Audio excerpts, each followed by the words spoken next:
Quem está feliz com Jesus hoje? Então encontre uma pessoa bem bonita do seu lado e dê um sorriso para ela. Ficou difícil? Se não tiver ninguém bonito aí embaixo, é só olhar aqui para cima, tá? Mas não é para mim não, é para o pastor Adão Santos, né? Pastor Adão está parecendo manequim de vitrine de shopping center, né? Está com uma gravata ali que nem Salomão teve uma igual, viu? A cor da alegria, vinho, né? Pastor Adão, há muito tempo eu queria lhe conhecer pessoalmente. Lhe conheço das mídias, né? Das histórias, dos púlpitos do Brasil. E hoje estar presente com o senhor aqui é um motivo de muita alegria. Deus lhe abençoe muito. Deus lhe faça frutífero nessa terra. Dizem por aí que o profeta só não tem honra na sua casa, mas eu acho que a sua história vai mostrar o contrário. E já está mostrando. Um filho do estado do Pará, que levou alegria a outros estados, agora retorna a esse estado para trazer um tempo de muita paz e de muito avivamento. A igreja concorda comigo dizendo amém? A esposa do pastor, a senhora é a esposa do pastor? Tá bonita, né? É, pastor Adão, o senhor orou muito, né? Já ela eu acho que não orou nada, né? É brincadeira, viu? Um casal muito simpático, Deus abençoe vocês. Rever meus amigos aqui, ouvir essa nova geração pregando é um motivo de muita emoção. Quero cumprimentar aqui a cantora Suelen, minha irmãzinha, maninha de tanto tempo, né? Deus te abençoe, leve meu beijo no coração da Mara. Você ainda está no Paraná? Está em Goiás agora? Quem mandou você arrastar ela para Goiás? Seu abençoado. Deus abençoe vocês de todo o coração. Mas se encontrar a Mara, fala que eu mandei um beijo para ela, tá bom? Cumprimentar aqui a cantora Mara Silva, que me deu um CD. Vera Lima, que me deu um CD.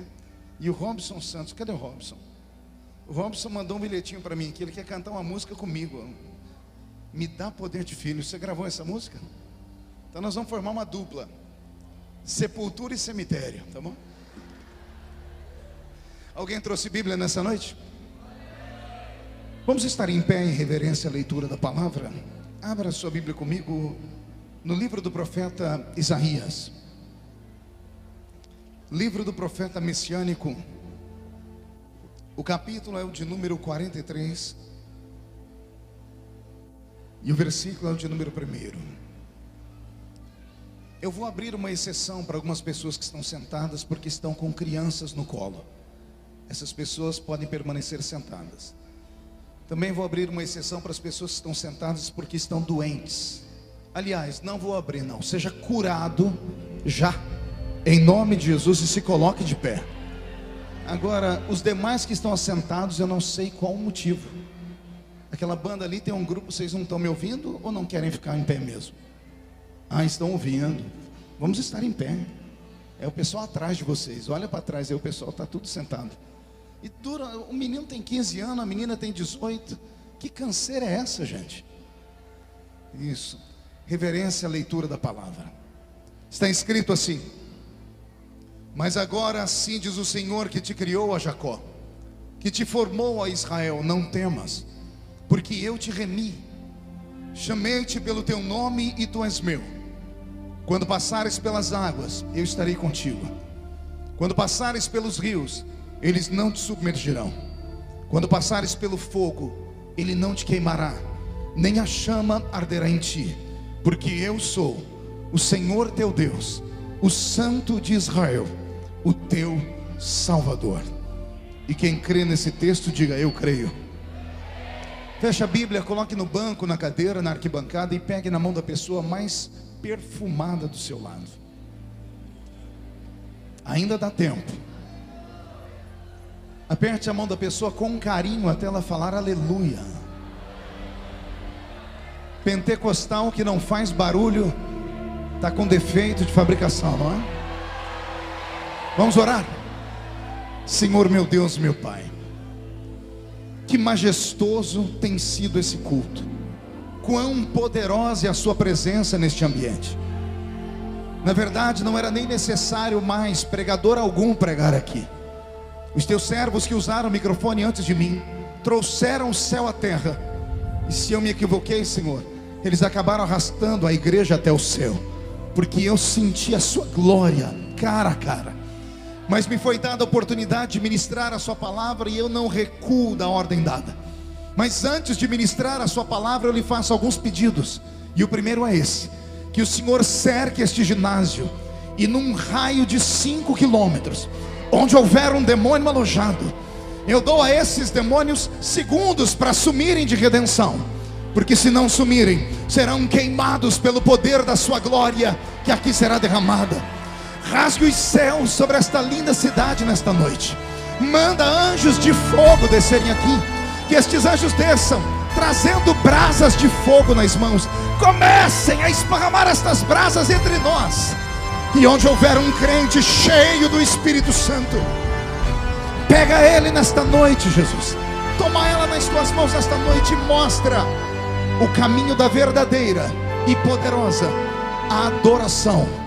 Fala conosco, fica conosco, é o que eu te peço agora e sempre. E toda a igreja diz: os que podem, tomem o seu assento, dando a Jesus uma linda salva de palmas, porque Ele é grande, porque Ele é tremendo. Graças a Deus. Vou pedir ao meu tangedor Robson: o que você está fazendo aí? Era para esse... O cabo não dava para chegar aqui? Tomara que eu te veja, porque eu estou meio cego, né? Mude a música para mim, Robson.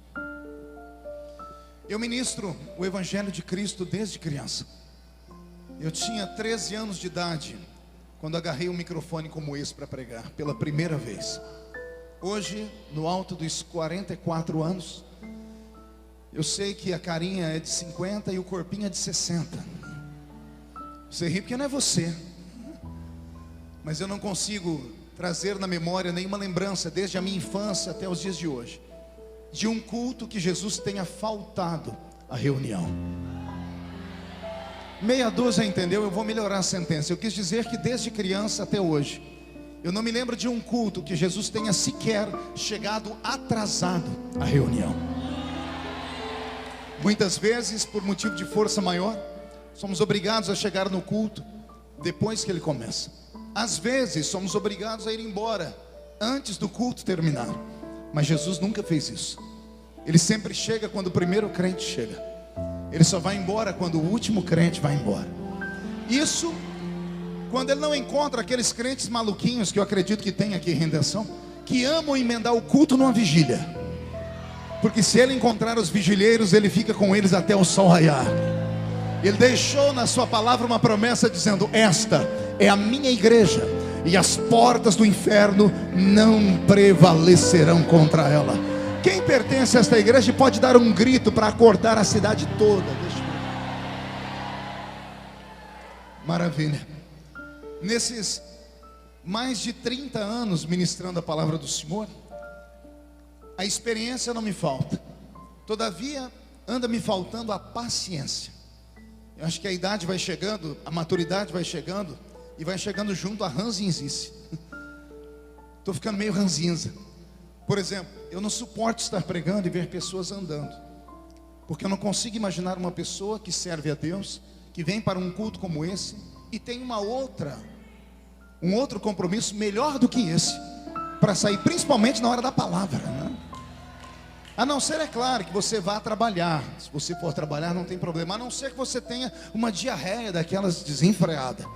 Aí eu compreendo. Mas fora isso, não consigo entender como é que as pessoas não conseguem encontrar um lugar para sentar na hora do culto.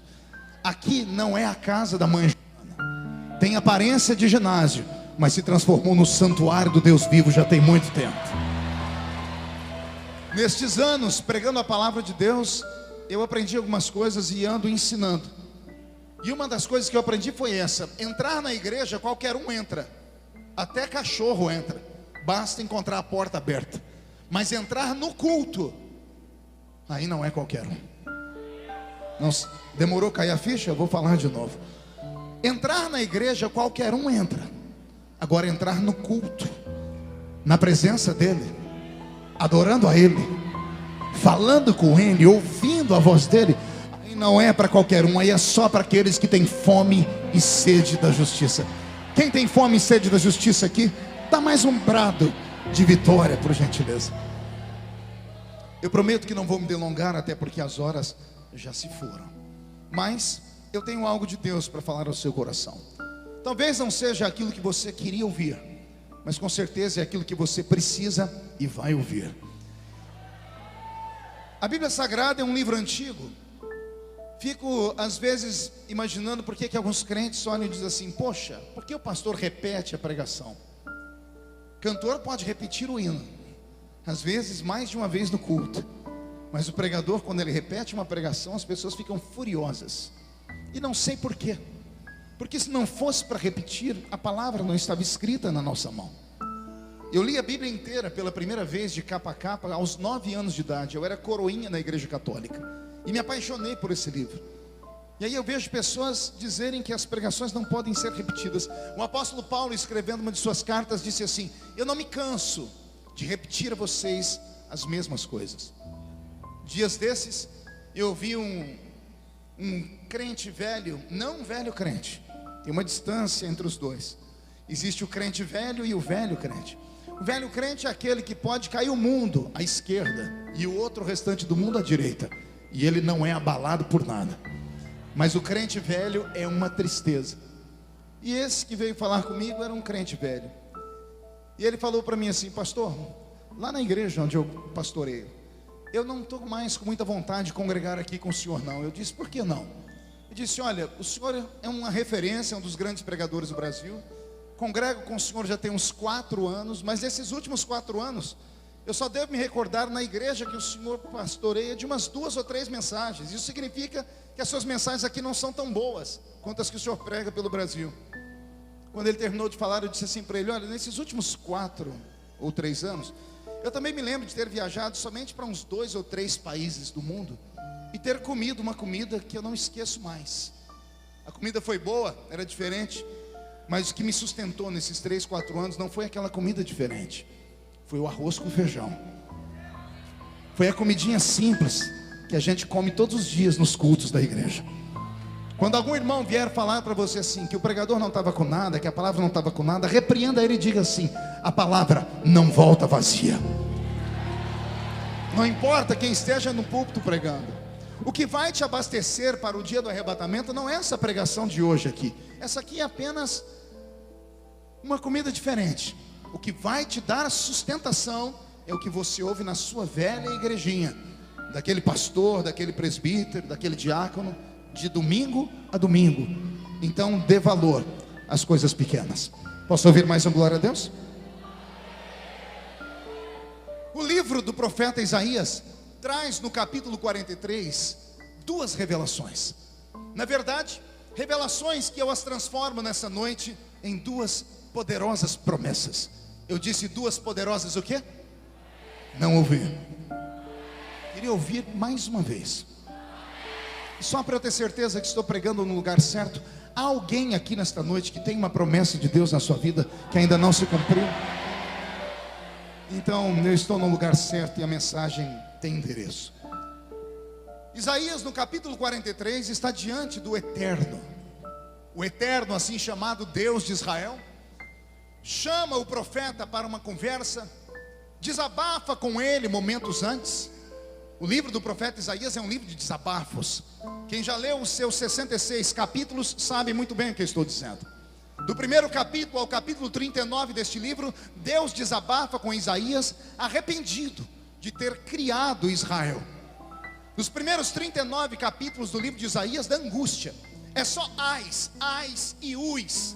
Se você pegar do primeiro capítulo ao capítulo 6, você vai ver o profeta com o dedo de profeta em rício dizendo: ai dos que bebem, ai dos que chamam pedra a Deus, ai dos que adulteram, ai dos idólatras, ai. Do primeiro capítulo ao capítulo 39, Deus chama Isaías, e Deus tem em uma mão um chicote e na outra mão um pesado cajado. E ele diz a Isaías: esse povo tem olhos e não vê, tem ouvidos e não ouve, e não me servem por amor. Mas de repente, como que num passe de mágica, no capítulo 40 para frente, o Deus que estava irado fica apaixonado. O Deus que estava com raiva fica calmo. Ele pega o cajado, ele pega o chicote e esconde. E ele pega em uma das suas mãos um vaso com unguento. Ele pega em suas mãos um vaso de azeite que cura. E em todo Israel que ele havia batido, ele derrama o bálsamo para curar as feridas. E Deus muda. E ele começa a dizer: Isaías, avise ao meu povo que operando eu, quem me impedirá? O Senhor continua dizendo: Isaías, avise ao meu povo que eu preparei para eles uma terra. E chegará uma época em que o menino vai dormir ao lado do leão. Chegará um tempo em que os homens ficarão ao lado das peçonhas chamadas de cobras. Chegará um tempo em que a terra vai produzir e eles não vão ter que ter dinheiro para comprar. A terra dará a eles mel, a terra dará a eles leite, a terra será um paraíso. O Deus que estava até o capítulo 39 espancando Israel, do capítulo 40 começa a chamá-los de filhos. E eu, é claro, não quero pregar sobre o Deus dos primeiros 39 capítulos. Não quero usar aqui o chicote divino. Às vezes dá vontade. Basta olhar para a cara de alguns que olham para o púlpito: sangue e fogo. Você acha que eu estou falando demais? Rapidamente olhe para quem está do seu lado esquerdo ou direito. Olha a cara da pessoa. Parece que comeu jiló sem sal antes de vir para o culto. Parece que foi batizado num pote de vinagre. A pessoa não abre a boca nem para respirar. E olha que está num culto pentecostal de missões. Segura aí. Vem para o culto com esse olho seco, parecendo olho de sapo que morreu num dia de enchente. Fica o culto inteiro com essa boca travada, essa boca de aço, essa língua de ferro, esse queixo de concreto. Então às vezes eu, como pregador, tenho vontade de usar o chicote divino. Mas essa noite Jeová não me autorizou. Vocês estão no lucro com Deus. O Senhor me diz: não bata nos paraenses. Diga a eles que eu tenho promessas gigantescas sobre esse estado ainda.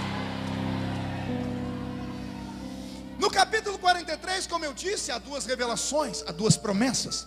A primeira promessa é Deus dizendo a Israel assim: se passares pelas águas, elas não te afogam. A segunda promessa é assim: se passares pelo fogo, ele não te queima, e a chama não arderá em você. E eu não sei se você prestou atenção que na medida em que eu falei sobre as duas revelações, as duas promessas, houveram manifestações diferentes.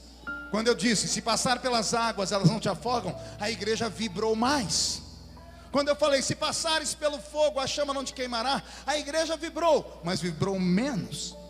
E a pergunta que fica é essa: por quê?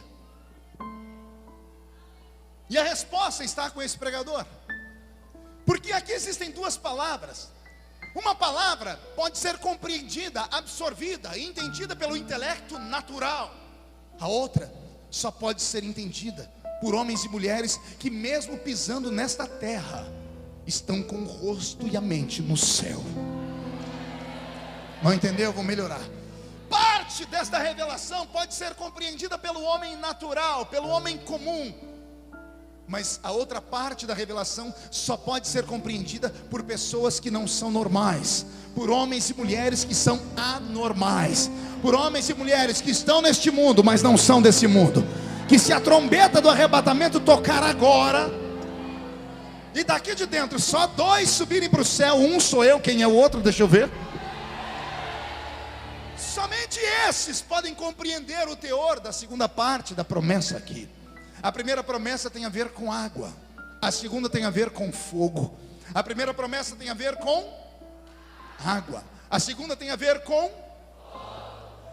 A promessa que tem a ver com água é mais fácil de ser entendida e compreendida, porque todo ser humano em vida já passou ou vai passar pela experiência do afogamento ou do quase afogamento.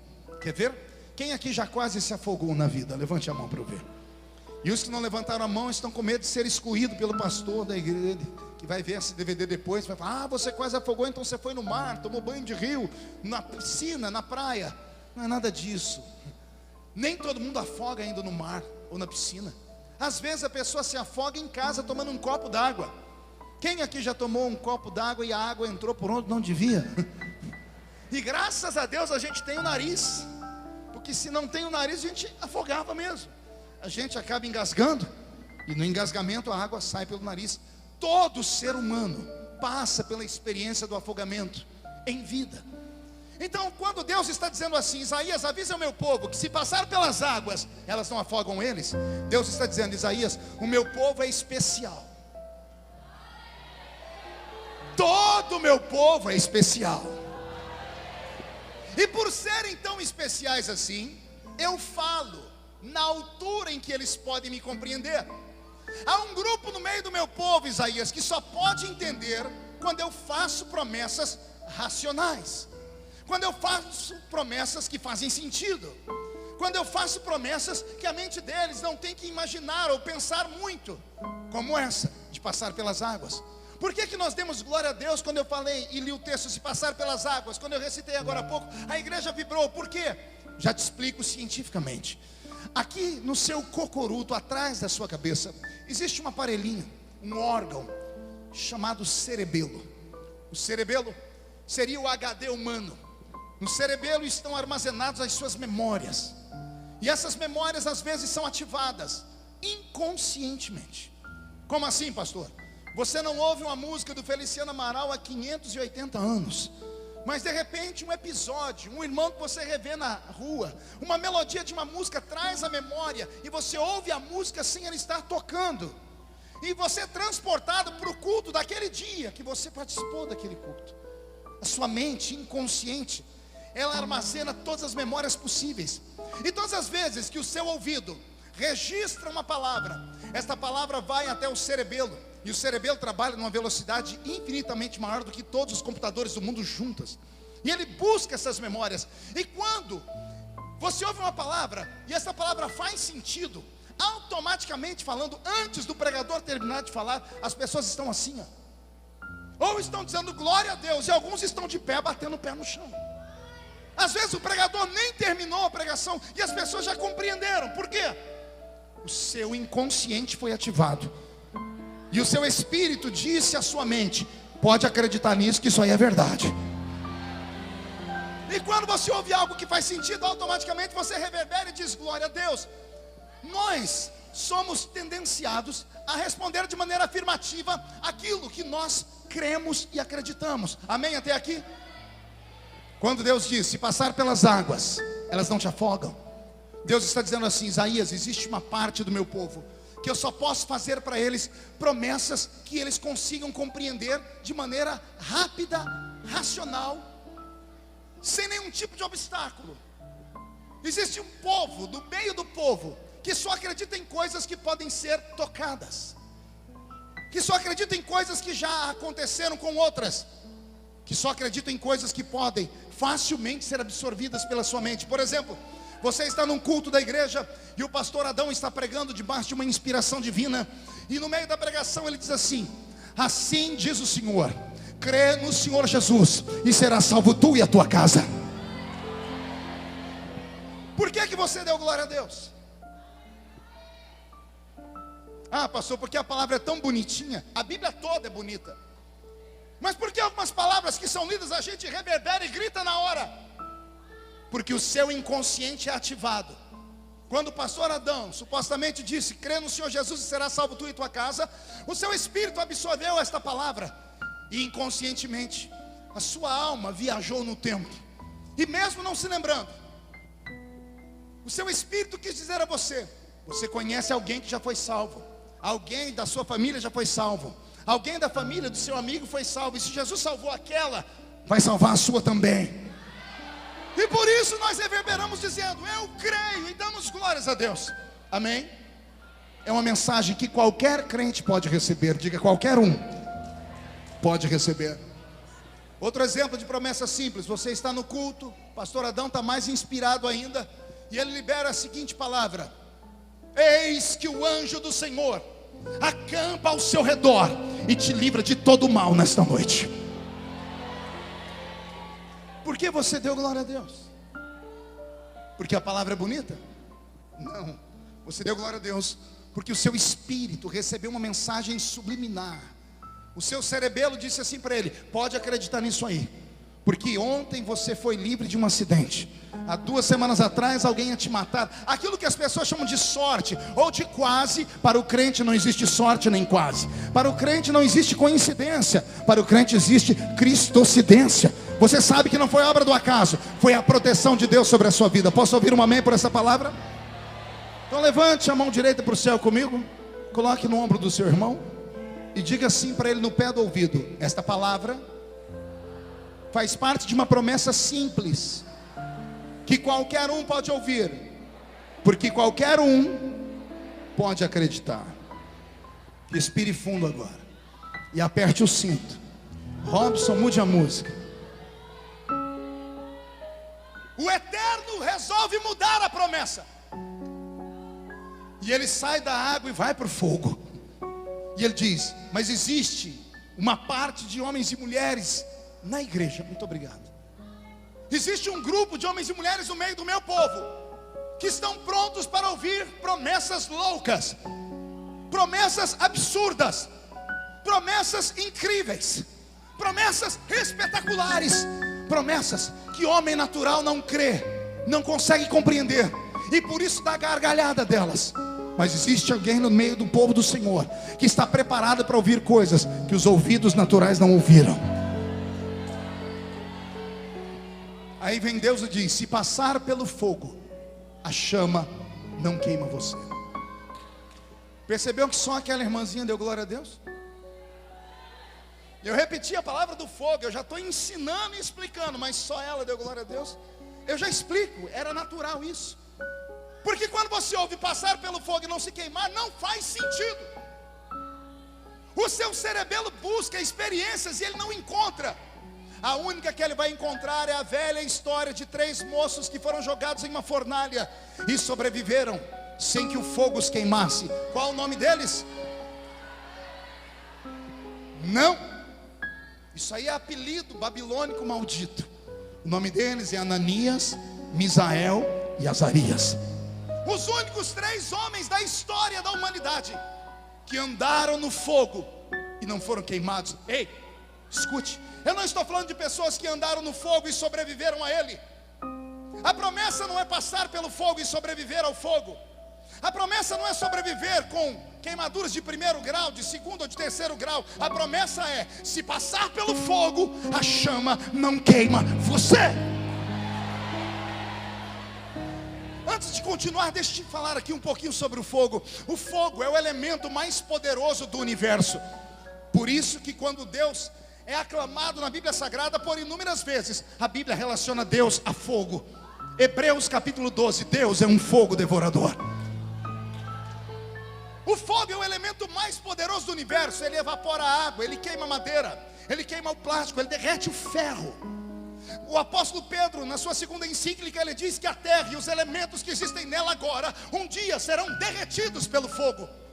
Aí vem o Eterno, o Criador do céu e da terra, e diz assim: Isaías, tem um grupo no meio do meu povo que eu tenho uma promessa louca para eles. E qual é a promessa, Senhor? Se levantar contra eles o maior poder do universo, ele se levanta para cair, porque não pode tocar o meu povo.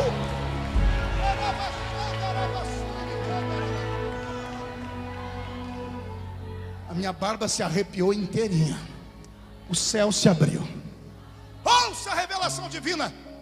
Essa segunda parte da promessa não é para homens normais, não é para homens naturais, não é para mulheres carnais.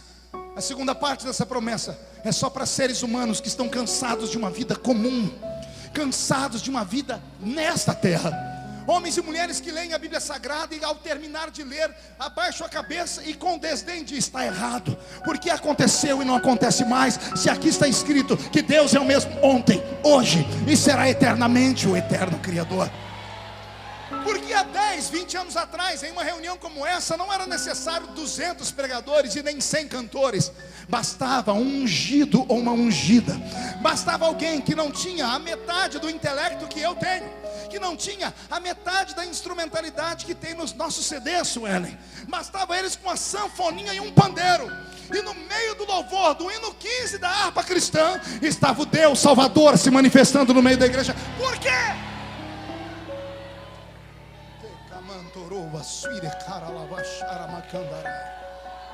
Porque naquela época os homens e mulheres eram homens e mulheres que entravam numa reunião como essa não para ver homens, não para ver mulheres.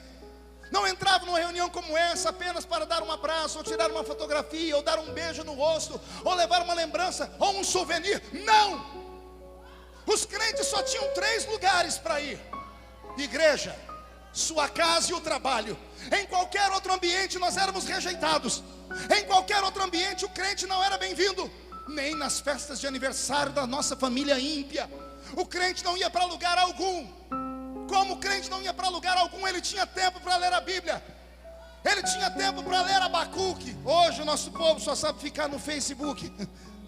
O nosso pessoal antigamente conhecia o número do telefone de Deus. Hoje, com o seu WhatsApp, conhece o telefone de todo mundo. O telefone de Deus foi inclusive citado aqui hoje. Ele tem número 3332, não sei se você conhece. 33 é o capítulo e 3 é o versículo de Jeremias, que diz: clama a mim e responder-te-ei, e anunciar-te-ei coisas grandes e ocultas que você não sabe. Oh pastor, faltou o número 2. Isso tem que ser feito com 2 joelhos cravados no chão. Naquele tempo Deus podia falar, e por isso os profetas se manifestavam, e por isso haviam interpretações de línguas estranhas, e por isso havia manifestações de sinais, prodígios e maravilhas. Hoje, malemar, temos gritos de glória a Deus. Precisamos modernizar, inclusive. Precisamos trocar os glórias por aplausos, porque às vezes a igreja fica em muito silêncio demais. Não que aplaudir a Cristo seja errado. Não, o salmista diz: louvai ao Senhor com palmas. Mas eu me lembro que uma vez eu sentei com um velho presbítero da minha igreja, o irmão Ovídio Ramos, e perguntei para ele: irmão Ovídio, por que nós da Assembleia de Deus aqui do interior de São Paulo não batemos palma? O Ovídio olhou por cima daquele óculos todo torto que ele tinha e disse assim para mim com a voz de barítono: meu filho, não é pecado bater palma não, mas nós não bate palma para não errar o rumo. E eu falei: como assim, irmão Ovídio, errar que rumo? Ele falou assim: é o seguinte, quando nós bate palma, o certo é bater palma para Deus. Só que a gente só bate palma quando o pregador fala uma coisa bonita, ou quando a nota musical do cantor atinge uma altura linda. Aí a igreja aplaude. Aí o velho falou assim para mim: quando esse povo aplaude, ele está aplaudindo a quem, meu filho? Eu falei: a Deus. Ele disse: prova. Eu disse: por quê? Porque quando bate palma, o pregador se empolga mais ainda, e o cantor aí que ele se acaba. Ele falou assim: bater palma não é errado, mas como eu sou do crente das antigas, disse ele, eu não quero errar. Então quando eu sinto vontade de bater palma, eu dou glória a Deus. E eu falei: por quê? Ele disse assim: porque glória a Deus não tem como errar.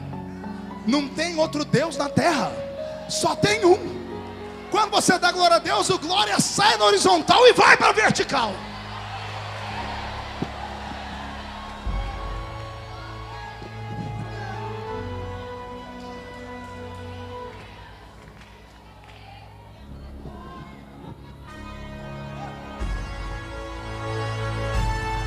O eterno Deus de Israel aqui está nesta noite, e Ele quer voltar a tocar a sua igreja, Ele quer voltar a fazer promessas absurdas. Mas como Ele pode fazer promessa absurda se o menino que está aí do seu lado, eu não vou nem olhar para não entregar, não para de fazer carinho na namorada dele? O marido não para de passar a mão no cabelo, no rosto da esposa. Os crentes não largam o celular nem por reza brava. Tem 2 meninas ali atrás, eu não vou nem olhar para não entregar, não param de lixar a unha. Alguém avise elas que aqui não é um salão de beleza, aqui ainda é a casa do eterno Deus.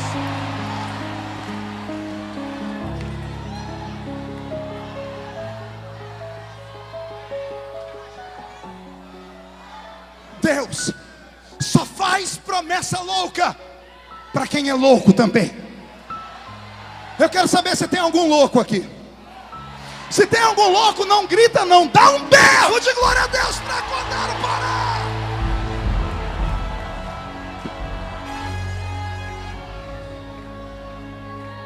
Pastor, o que seria uma promessa louca? Já explico. Alguém me arrume uma toalhinha, por favor, um lenço. Me trouxeram aqui com todo carinho esses guardanapos. Daqui a pouco meu rosto está cheio de pedacinho de papel. Alguém tem uma piedade do pregador? Está limpinha? É que esses dias o irmão me deu um lenço, quando eu passei aqui, sangue de Jesus tem poder. O que seria uma promessa absurda e louca, pastor? Pastor Adão está pregando no culto, e ele resolve liberar uma palavra revelada, e ele diz assim: ô minha querida, está limpinha? Thank you very much. Pastor Adão está pregando no culto, ele libera a seguinte palavra, escuta aí: o Senhor está me dizendo que há uma mulher aqui, que daqui 3 meses embarcará para os Estados Unidos da América, entrará na presença de Barack Obama, e vai dizer para ele: abandona o seu cargo de uma vez e deixa o Trump trabalhar, e isso em inglês. Ninguém dá nenhum glória. Mas não era para dar glória a Deus mesmo. Por que ninguém reagiu? Porque é uma promessa que não faz sentido. A gente tem a vontade de rir. Pastor Adão está mais inspirado ainda e libera a seguinte palavra: há um homem aqui que vai receber uma herança da Alemanha, e com o dinheiro da Alemanha ele vai pagar a dívida externa da América Latina inteira. Oh, pelo menos um gritou. Você viu que ninguém gritou? Olha a cara do seu irmão, está dando gargalhada. Pastor, como é que eu vou dar glória a Deus com isso? Isso aí é uma invenção, isso é uma loucura. É disso que eu estou falando. É sobre isso que eu quero falar. Eu não quero falar com crentes, os crentes normais estão em casa assistindo a novela. Eu quero falar com um crente maluco. Eu quero falar com esse paraense que está do seu lado, que acredita que Deus vai colocar um par de asas nas costas dele, e ele vai viajar os 4 cantos desse planeta. Eu quero falar com homens e mulheres que acreditam no sobrenatural. Quem acredita no sobrenatural? Mão direita lá em cima, chacoalha ela. Faz uma tomada disso, cinegrafista, rápido. Chacoalha a mão direita. Chacoalhou? Coloque essa mão no ombro de quem está do seu lado e agarra a pessoa. Agora é para agarrar. Chacoalha a pessoa até ela ficar irritada. Irrita ela. Tira ela do lugar, chacoalha ela. Diga: Deus te trouxe aqui para isso. Sacode a pessoa, sacode. Diga: Deus te trouxe aqui para isso, para sacudir as promessas da sua vida. Só quem tem promessas reage.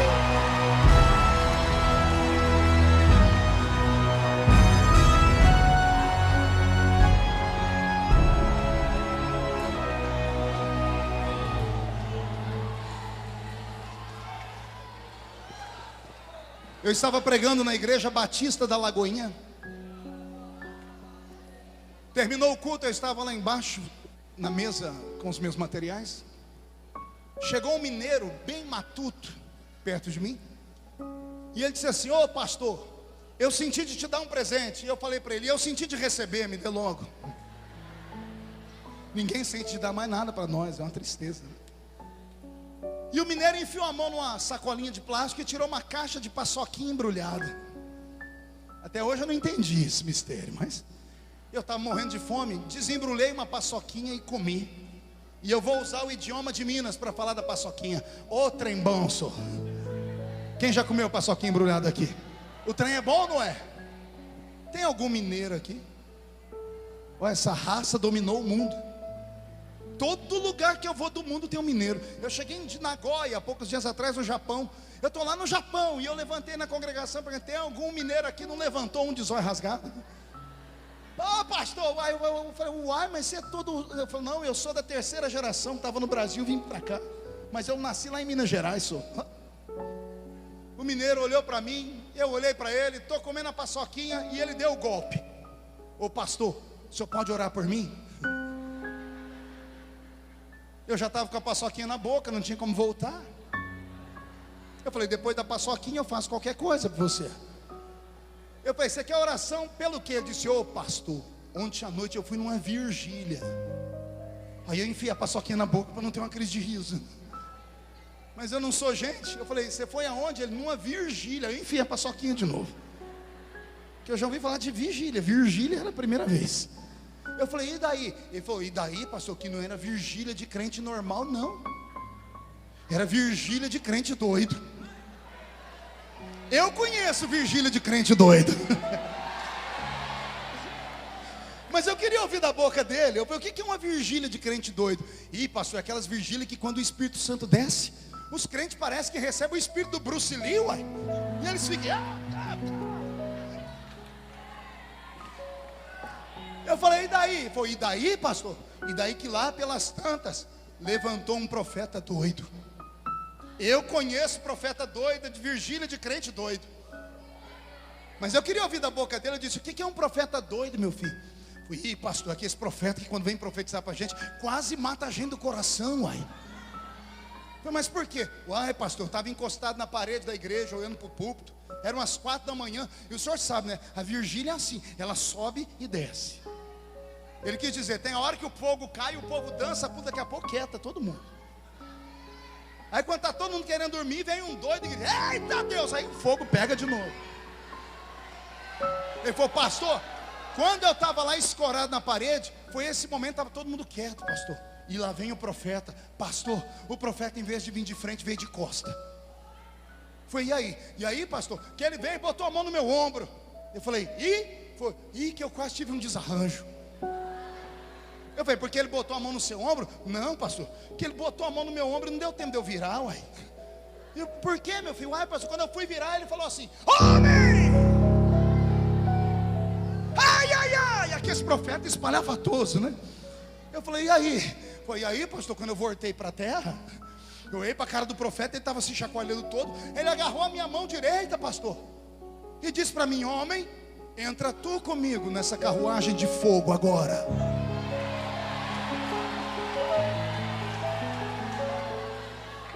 E eu falei, o que você fez? Ele falou, pastor, eu entrei na carruagem. E como é que foi? Ih, pastor, olha, começou bem, nós corremos por lá.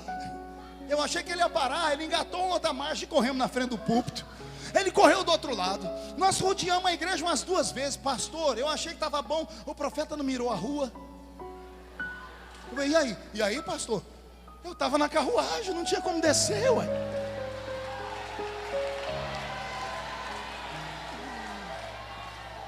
Ele falou, pastor, nós demos uma volta no quarteirão inteiro. E o profeta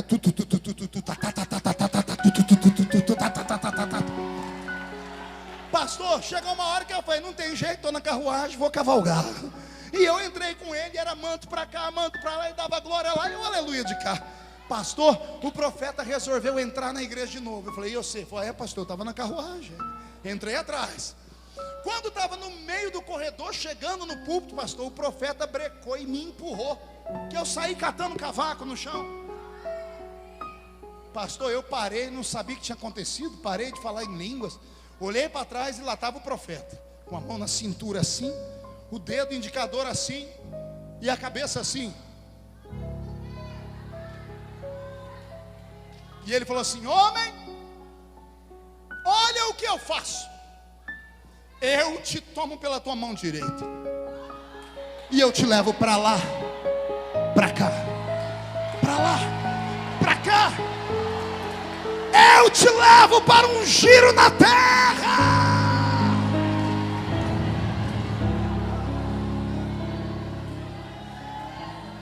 E te trago aqui.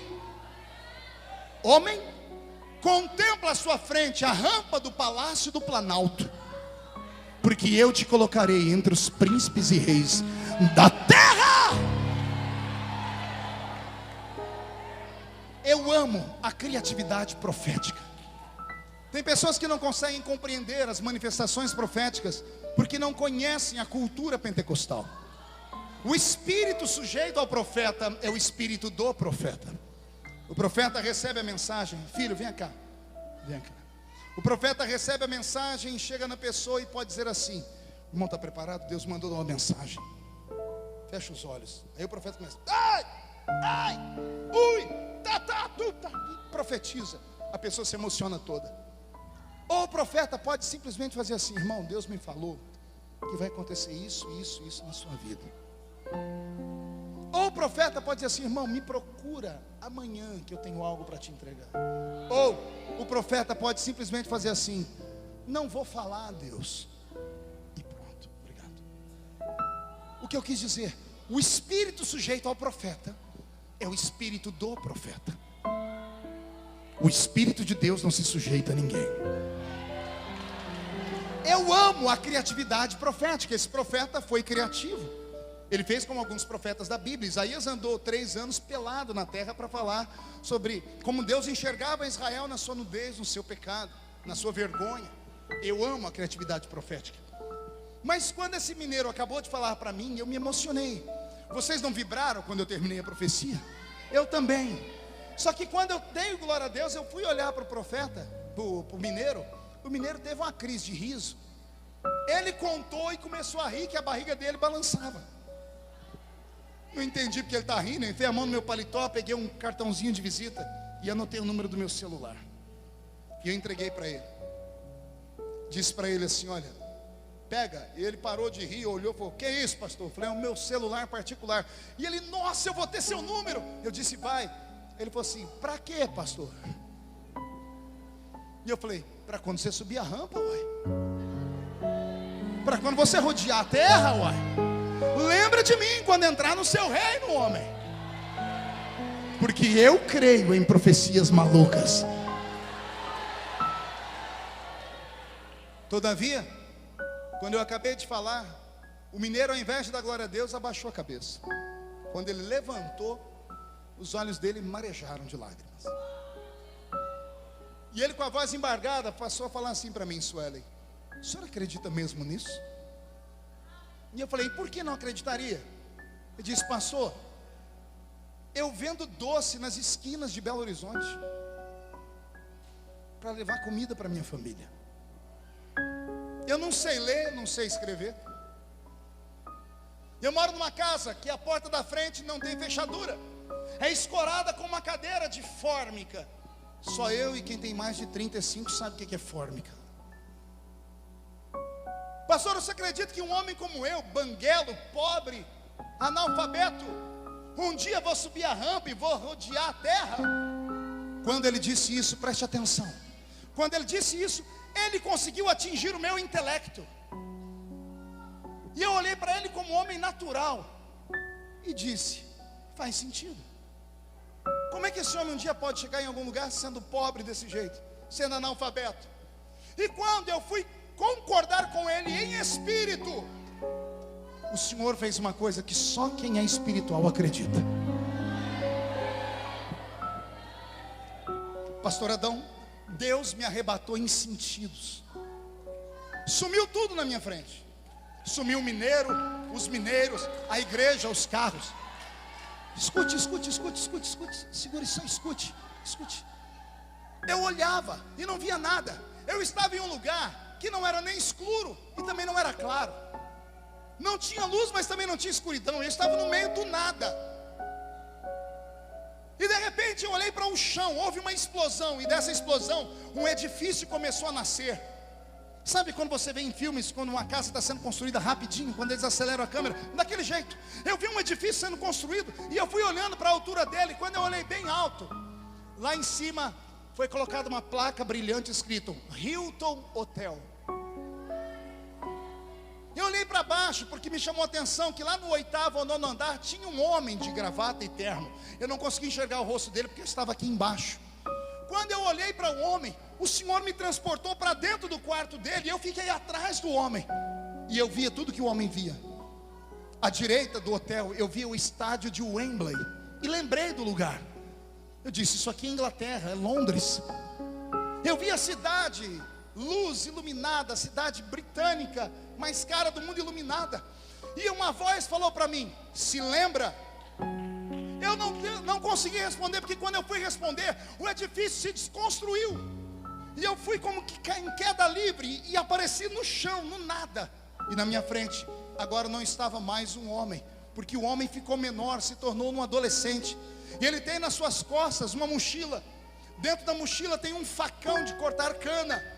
Tem uma marmita na outra mão. E ele está subindo na rabeira de um caminhão chamado caminhão de pau de arara. Eu não conseguia ver o rosto dele. Quando eu tentei fixar, uma voz falou para mim: se lembra? E o caminhão se desconstruiu. E o homem, que agora era adolescente, foi ficando pequeno e virou uma criança. E apareceu nas costas dele uma caixa de engraxar sapato. Aí Deus me colocou de frente com um menino com a caixa de engraxar. E o Senhor falou comigo: se lembra? E eu comecei a chorar, porque era eu. O Senhor estava me fazendo lembrar o que Ele fez na minha vida. Aquele hotel, Hilton, é onde eu fico uma vez por ano, há 12 anos consecutivos. Aquele caminhão de pau de arara, eu subi inúmeras vezes com a minha família para cortar cana, outras vezes para apanhar laranja, algodão e café. E aquela caixinha de engraxar sapato, eu tenho ela até hoje no meu escritório. Aí o Senhor falou para mim: se lembra? Eu disse: me lembro. E o Senhor disse: então por que você não diz para ele que acredita?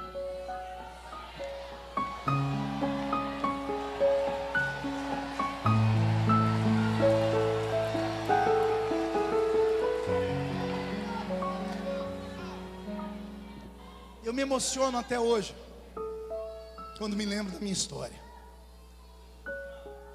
De repente eu voltei para Minas Gerais.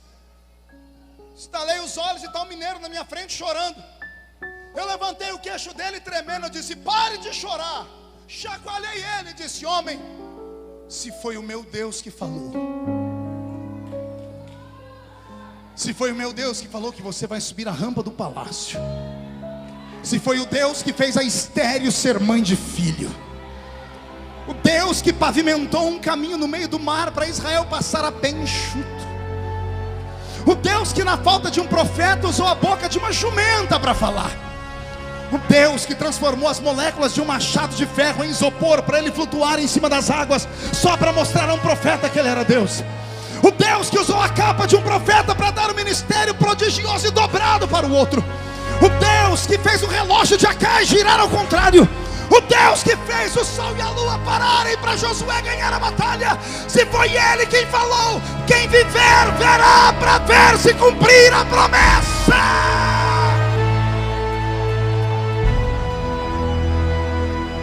E Araçui aqui amanto robas, narabassuri de candorabasiri harabacana.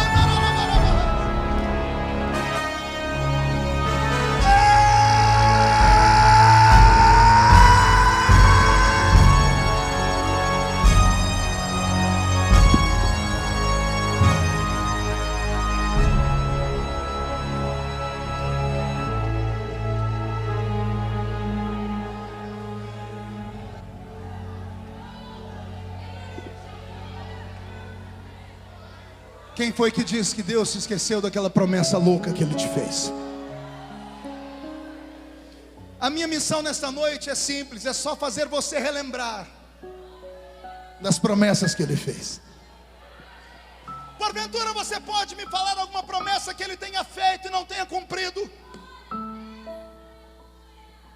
Porventura você consegue lembrar de algo na Bíblia que Ele disse ao seu servo que faria e não tenha feito? Ele é o Deus que não deixa a sua palavra cair por terra.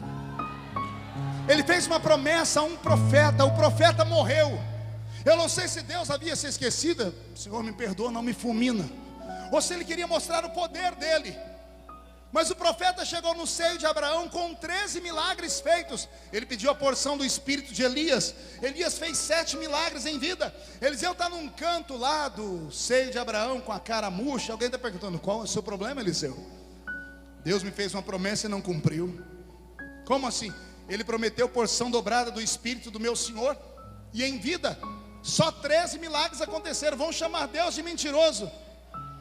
Deus entra no seio de Abraão e diz assim: eu não minto, não sou filho do homem para mentir. Olha o que eu faço na terra. Há uma batalha em cima do cemitério. Um soldado cai morto no chão. O peso do corpo dele rompe uma tumba, e ele encosta nos ossos do profeta. Quanto tempo leva para um corpo assim ficar em pele, ficar em puros ossos?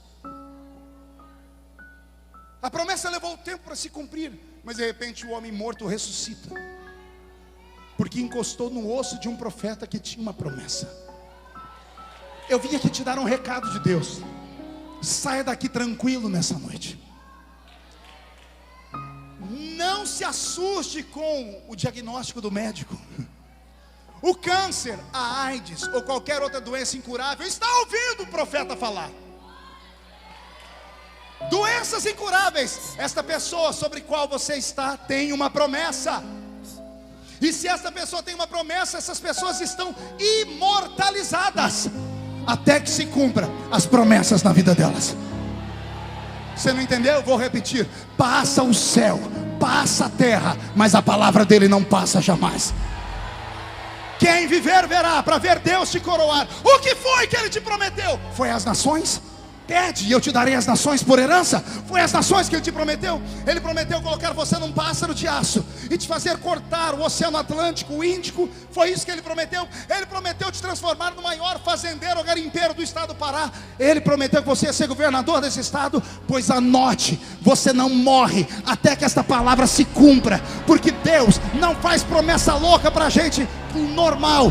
Deus só faz promessa louca para quem é louco também. E eu queria ouvir o grito dos loucos nesta noite.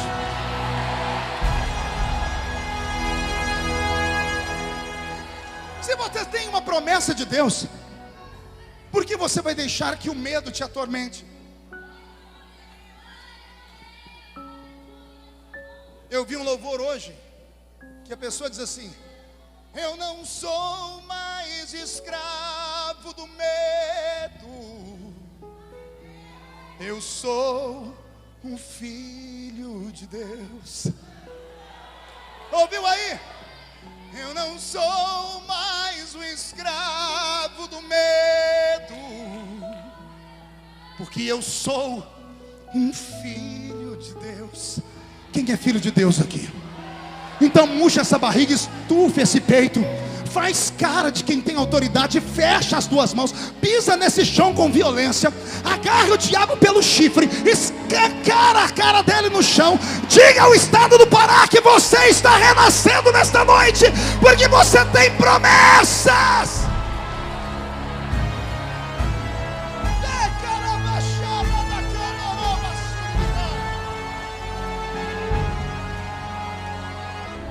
Você quer se alegrar um pouquinho? Quer dar gargalhada?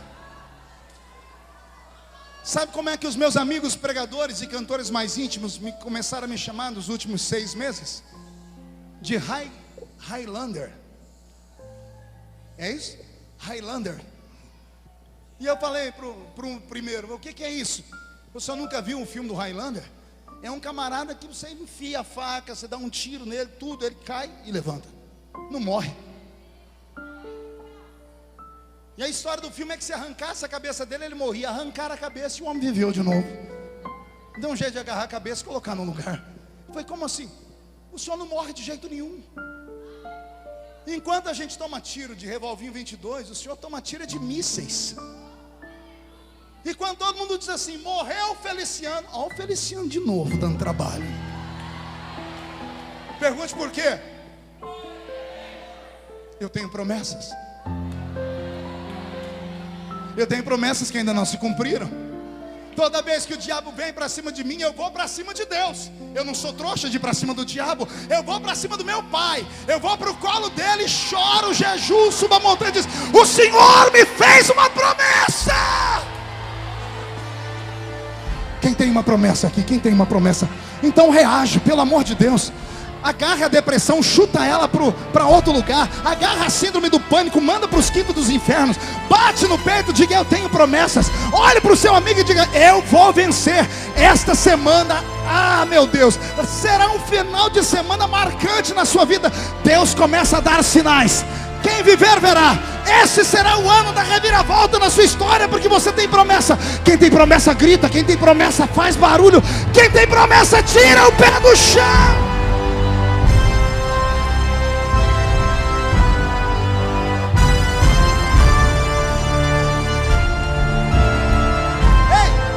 Escute aqui, sente.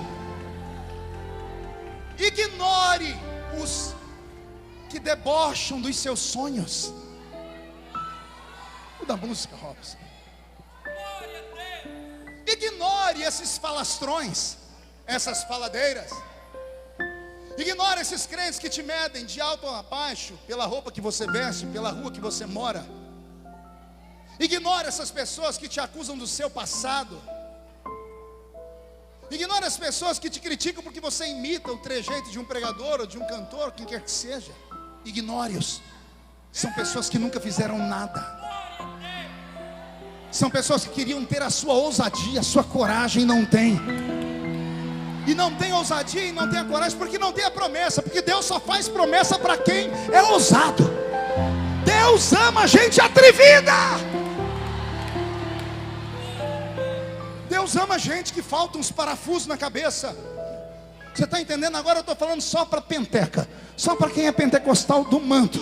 Deus ama esses crentes malucos. Deus ama esses subidores de monte. Deus ama esses crentes que jejuam e oram. Deus é apaixonado por esses crentes que se aproximam dele. Ei, eu preguei agora, menos de 30 dias atrás. Eu estava nos Estados Unidos e preguei numa ilha chamada Ilha de Martha's Vineyard. E a ilha do famoso pregador americano John Wesley. Na verdade, pregador britânico, inglês, que foi para a América fugindo da Inquisição. Eu fui no museu de John Wesley e eu chorei muito. Pergunte por quê. Quando você ouve o nome de John Wesley, pai do metodismo, que criou a igreja metodista, a original, o homem que moveu a América do Norte inteira, um homem que da ilha de Martha's Vineyard, do porto até a cidade de Boston, ia de cavalo, pregando debaixo da neve. Quando você ouve falar que ele levou uma nação inteira aos pés da cruz, você imagina um gigante. Aí eu entrei no museu dele e vi o sapato dele e eu chorei. No século XVIII, Wesley calçava o que no Brasil é 33. Tem a roupa dele em um guarda-roupa.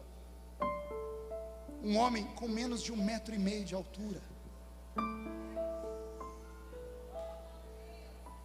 compleição física de uma pessoa enferma. Quando ele se candidatou a ser missionário pela Igreja Batista, ele não passou no crivo dos pastores e psicólogos da época. Disseram que ele era, além de um homem muito fraco no corpo, era desequilibrado mentalmente, porque era muito explosivo e agressivo. Disseram que ele não prestava para ser missionário. Ele entrou na casa dele, uma casinha de madeira, se trancou no quarto, e quem conta a história é Charles Wesley, o irmão dele, Carlos Wesley. Escreveu quase 4.000 composições de louvores, e fizeram uma dupla, John Wesley e Charles Wesley. Um cantava e o outro pregava. Carlos disse assim: eu ouvi um barulho no meu quarto, coloquei o ouvido na porta e o meu irmão esmurrava a parede que a casa tremia. E ele dizia: Deus, ou o Senhor me usa, ou o Senhor me mata. Porque um homem como eu não tem espaço no mundo, nem pelo meu tamanho, nem pela minha saúde. Ou o Senhor me usa, ou o Senhor me mata. Charles Wesley disse que de repente ouviu um barulho dentro do quarto. Ele abriu a porta e o irmão dele estava caído a metros longe da parede, tremendo. E ele perguntou: John, o que aconteceu? E John Wesley disse para ele: eu estava esmurrando aquela parede, e um vento saiu da parede e bateu no meu peito e me jogou para trás. E o Senhor me disse: eu te uso. A rainha da Inglaterra escreveu assim: eu tenho mais medo dos joelhos de Wesley no chão do que do arsenal bélico da França inteiro contra nós. Conseguiu entender? Não, vou falar de novo. A rainha da Inglaterra disse assim: eu tenho mais medo de Wesley de joelhos no chão do que do exército da França inteiro contra nós. Naquela mesma ilha onde eu preguei, há quase 90 anos atrás, um grupo de crianças saíram da escola americana e foram para aquela ilha, conhecer a ilha. E uma professora, daquela época a religião ainda era pregada nos Estados Unidos, a Bíblia podia ser lida, podia ser feita orações nas classes. Hoje as crianças não podem orar mais na América, não pode entrar a Bíblia na escola, mas as crianças estão levando metralhadoras para a escola, para matarem uns aos outros. A América hoje começa a rever todos os erros que cometeram. A professora levou as crianças para a casa de Wesley, e ela fez questão de levar as crianças no quarto dele, preste atenção. Um grupo de meninos e meninas, e a professora disse: nesse quarto dormia o avivalista. E a professora disse: e ele dormia daquele lado da cama. E as crianças perguntaram: como assim, professora? A professora fez isso para provocá-los. E ela disse: venham do lado de cada cama. E quando chegaram do lado de cada cama, tinha duas marcas no chão de madeira, redondas e escurecidas, afundadas. E ela disse: ele vencia suas batalhas orando aqui. Wesley orou tanto que ele afundou a madeira do quarto dele. E a professora olhou para aquelas crianças e disse: Deus está procurando um novo Wesley.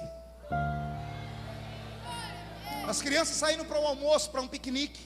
Na hora de ir embora, a professora fez a chamada para as crianças subirem nas carroças. E quando vai chamando um ou outro, faltou um menino chamado William. E saíram as monitoras pela ilha procurando o William. E foram lembrando onde eles foram. E a professora subiu na casa de Wesley, foi no sótão, foi no basement, olhou em cima, no terraço, olhou embaixo, olhou em todos os lugares, não via nada. Ela entrou no quarto, não viu ninguém. Quando ela foi fechar a porta do quarto, ela ouviu um gemido. Ela empurrou a porta e seguiu o barulho do gemido. Do lado de lá da cama, onde tinha as duas marcas de joelho, tinha um menininho de 7 anos. Ele estava com as duas pernas abertas, numa posição desconfortável. Ele botou um joelho aqui e o outro aqui. E a professora chegou bem de mansinho e viu ele com as duas mãozinhas agarradas em lágrimas, dizendo: papai do céu, eu quero ser o novo Wesley.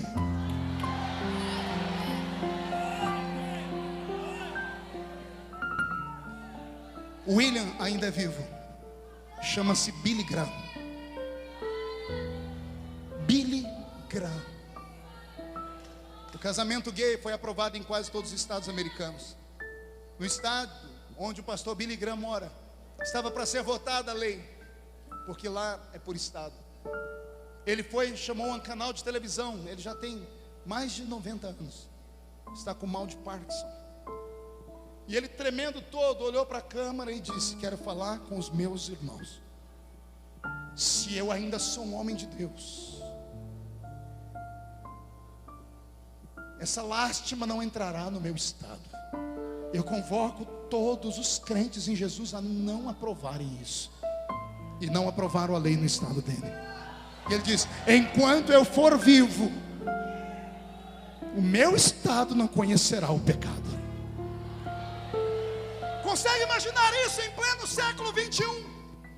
Enquanto no Brasil pastores estão sendo expostos à vergonha e envergonham o evangelho, ainda existe um do outro lado que chama a responsabilidade para o nome dele, porque tem uma ficha limpa. Sabe por que ele tem uma ficha limpa? Porque ele tem uma promessa. Deus não me trouxe aqui apenas para trazer essa palavra bonita, porque eu sei que ela é bonita. Deus me trouxe aqui para mexer com seus sonhos. Incline a sua cabeça.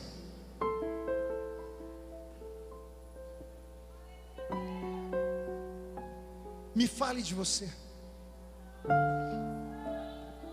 Por que você ainda vai à igreja? Me diga como fica o seu coração quando você vê um homem como eu pregar. Ainda acelera? Você ainda olha para o pregador e diz assim: um dia eu vou estar ali, ou você perdeu isso? A África ainda te atormenta?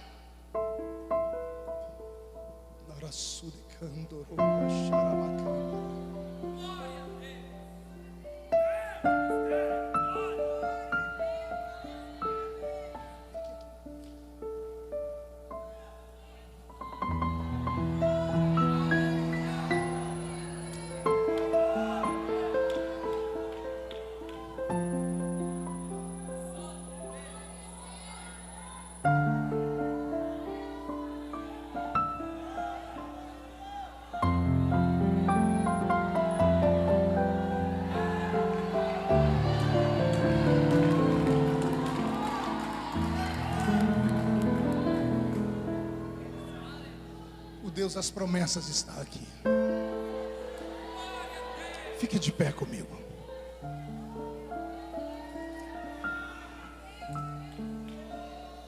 Incline a sua cabeça. Eu não sei o que esses últimos dias tem significado para você, mas para mim tem sido dias de desafio. Eu disse a Deus na passagem do ano que todos os dias desse ano, quando eu fosse pregar, eu ia invocar a presença do Deus da minha infância.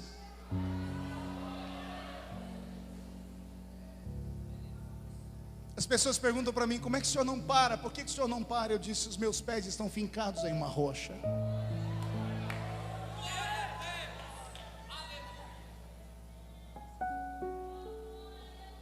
Agora eu vejo crianças como essa linda menina na mão dessa mãe.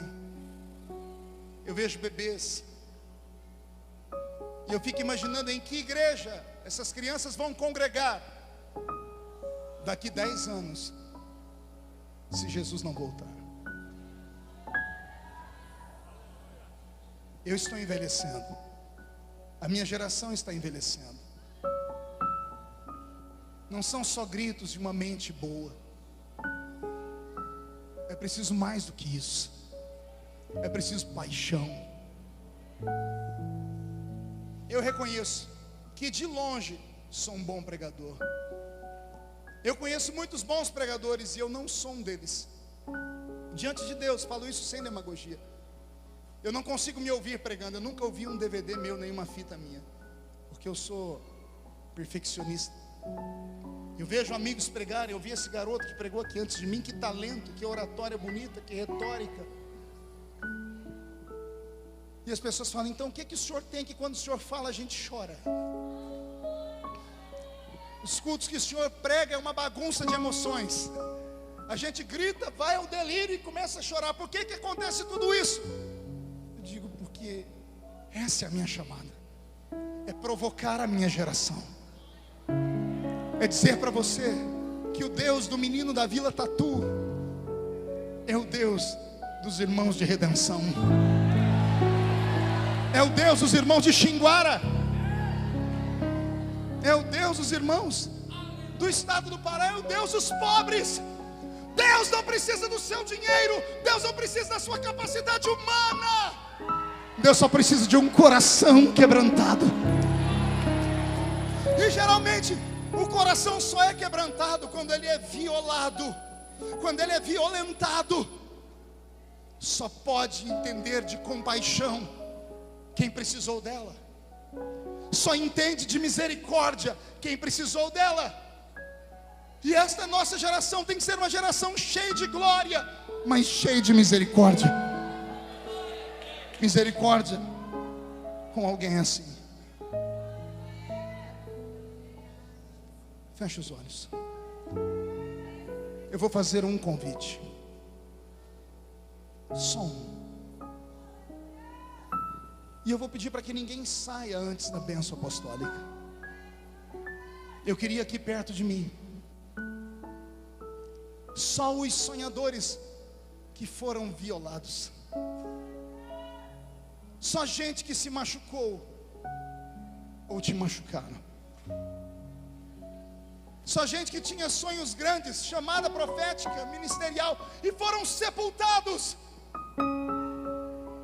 Gente que enquanto eu pregava aqui, seu coração acelerava e você dizia: fala comigo, Deus.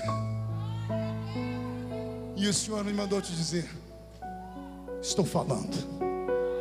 Falo contigo porque você é louco.